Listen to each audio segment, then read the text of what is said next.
आमतौर पे हम कामयाब लोगों की केस स्टडी देखते हैं और उनसे सीखने की कोशिश करते हैं, मगर इस वीडियो में मैं पाकिस्तान की क्रिकेट की तारीख के जो 3 सबसे नाकाम कप्तान रहे हैं उनकी केस स्टडी देखूंगा। उसको हम स्टडी करेंगे कि वो क्यों फ्लॉप हुए, ये कौन से नाम थे।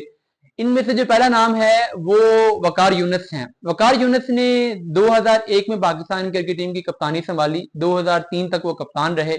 इन 2 सालों में उनके पास एक बेहतरीन टीम थी, यानी बॉलिंग में वसीम हो, वकार हो, शोएब हो, स्क्लैन हो, ऑलराउंडर्स में रजाक और अफरीदी हो, बैटिंग में सईद अनवर हो, इंजी हो, यूसुफ हो, यूनस हो, कीपर राशिद लतीफ हो, अब्दुल रजाक के साथ शाहिद अफरीदी और अजहर महमूद ऑलराउंडर हूं, तो ये बहुत तगड़ी टीम थी। बट ये टीम 2003 के वर्ल्ड कप के पहले राउंड से बाहर होगी। ये टीम 2002 की चैंपियंस ट्रॉफी के पहले राउंड से बाहर होगी। इस टीम को ऑस्ट्रेलिया ने पाकिस्तान की होम सीरीज क्लीन स्वीप मार दी। इस टीम को साउथ अफ्रीका के टूर में क्लीन स्वीप हुआ। कोई बड़ी सीरीज ये जीत नहीं पाए। वजह क्या बनी? प्लेयर्स में इनसिक्योरिटी डेवलप कर दी थी वकार यूनिस ने। वकार यूनिस इतनी ज्यादा अनसर्टेनिटी क्रिएट कर चुके थे कि आप 2003 का अगर वर्ल्ड कप देखें तो उसमें पाकिस्तान ने 5 डिफरेंट कॉम्बिनेशन ट्राई किए 6 मैचेस में ओपनिंग स्लॉट पर। एक मैच में सलीम इलाही और शाहिद अफरीदी ने ओपनिंग की, एक मैच में सलीम इलाही और तौफीक उमर ने, एक मैच में सईद अनवर और शाहिद अफरीदी ने, एक मैच में सईद अनवर और सलीम इलाही ने, और एक मैच में सईद अनवर और तौफीक उमर ने। तो ये पाकिस्तान की ओपनिंग कॉम्बिनेशन थे। वर्ल्ड कप के 6 मैचेस में से 3 मैचेस में स्पिनर के तौर पे अफरीदी खेले और 3 मैचेस में सिकलान मुश्ताक खेले। ये अगर इस हद तक आप अगर अनसर्टेनिटी क्रिएट करेंगे तो प्लेयर्स में एक सेंस ऑफ इनसिक्योरिटी डेवलप हो गई थी। प्लेयर्स अपनी जगह के लिए खेल रहे थे, हालांकि कोई पॉलिटिक्स नहीं थी उस दौर में। ये निस्बतन पॉलिटिक्स के लिहाज से एक कूल एंड काम दौर था, बट प्लेयर्स बहुत ज्यादा इनसिक्योरिटी का, बहुत ज्यादा अनसर्टेनिटी का शिकार थे। और वकार ने एज हेड कोच जब बाद में जब आए हैं उन्होंने यही काम किए। हर दफा वो हमेशा प्लेयर्स के सर पे एक तलवार लटका देते हैं कि आप इस मैच में खेल रहे हैं, अगले मैच में बाहर हो जाएंगे।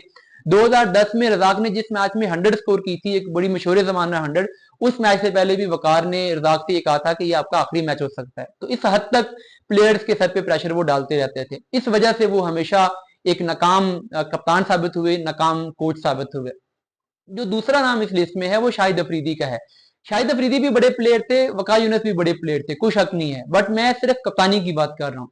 शाहिद अफरीदी ने जब 2009 में कप्तानी ली, 2010 में ली, तो शाहिद अफरीदी ने उसके बाद 1 डेढ़ साल उस टाइम पे कप्तान रहे। फिर 2014 में उन्हें कप्तानी मिली और 2014 से लेकर 16 तक वो 2 साल T20 के कप्तान रहे।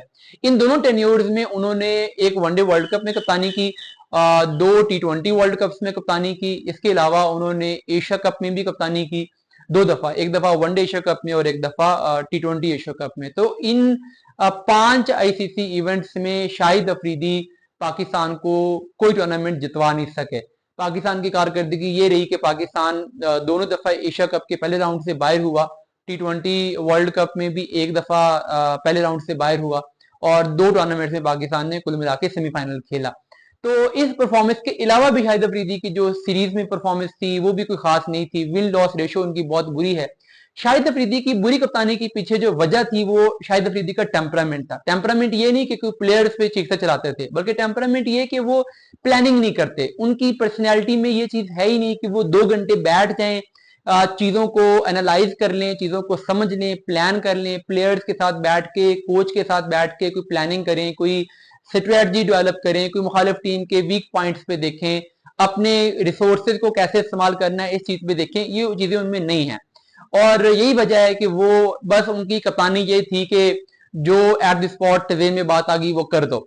इसी वजह से वो कभी भी स्ट्रेटजी के लिए अच्छे कप्तान नहीं बन सके। हालांकि प्लेयर्स को तो कॉन्फिडेंस उन्होंने दिया, बट जो आपके ग्राउंड में आपको जो कैप्टन की तरफ से एक कामनेस चाहिए होती है, जो एक प्लानिंग चाहिए होती है, जो एक डीप थिंकिंग चाहिए होती है, वो चीजें शायद अफरीदी में नहीं थी। इस वजह से एज कैप्टन वो फेल होते रहे। जो तीसरा नाम इसमें है वो मेरे फेवरेट बैट्समैन है, पिछले कुछ अरसे के पाकिस्तान के सबसे बड़े बैट्समैन है, इसमें कोई शक नहीं है, वो है बाबर आजम। बाबर आजम कप्तानी के फ्रंट पे 3 चीजों में फेल हुए। एक तो जो रिसोर्सेज को प्रॉपर यूटिलाइज करना है वो उनको कभी नहीं आया। राइट टाइम पे राइट चॉइसेस करना, राइट टाइम पे राइट डिसीजंस करना, ये उनसे नहीं हुआ। जो एक कैप्टन की गेम अवेयरनेस होती है, जिसमें सरफराज काफी अच्छे रहे हैं पिछले कुछ अरसे में, पाकिस्तान के गेम अवेयरनेस के हिसाब से सरफराज ने बड़े अच्छे डिसीजन किए थे। बाबर आजम में वो चीज नजर नहीं आई। यारी दोस्ती वाला टैग लगा, हालांकि उस पर मैं इतना बिलीव नहीं करता, लेकिन एक चीज जो और बड़ी इंपॉर्टेंट थी वो उनके अंदर क्रिएटिविटी और इनोवेशन का ना होना था। किसी भी कप्तान के लिए जब तक वो क्रिएटिव नहीं होगा, इनोवेटिव नहीं होगा, तो टाइम के साथ साथ चीजों को वो समझ नहीं पाता, वो एनालाइज नहीं कर पाता, अपने आप को अडेप्ट नहीं कर पाता, नई प्रैक्टिसेस, नई चीजों को इंट्रोड्यूस नहीं करवा पाता, रिस्क नहीं ले पाता। तो ये सारी चीजें बाबर आजम में नहीं थी। पाकिस्तान ने उनकी कैप्टेंसी में वनडे वर्ल्ड कप के पहले राउंड से बाहर हुआ, T20 वर्ल्ड कप में एक दफा फाइनल खेला, एक दफा सेमीफाइनल, एक दफा पहले राउंड से बाहर हुए, एशिया कप का एक दफा फाइनल खेली, एक दफा पहले राउंड से बाहर हुए। तो 2 दफा फाइनल तक पहुंचे, बट फिनिशिंग लाइन क्रॉस नहीं कर पाए, और 3 टूर्नामेंट्स में तो बिल्कुल ही पहले राउंड से पाकिस्तान टीम बाहर हो गई। तो कुल मिला के बाबर आजम कोई किसी बड़ी टीम को कोई सीरीज भी नहीं हरा पाए। बी टीम से, सी टीम के खिलाफ पाकिस्तान ने सीरीज भी जीती, रैंकिंग्स भी हासिल की, बट किसी बड़ी टीम के खिलाफ कोई बड़ी सीरीज भी वो नहीं जीत पाए, कोई बड़ा टूर्नामेंट भी वो नहीं जीत पाए, और जो उसकी रीजन थी वो ऑलरेडी मैंने आपको एक्सप्लेन कर दी है।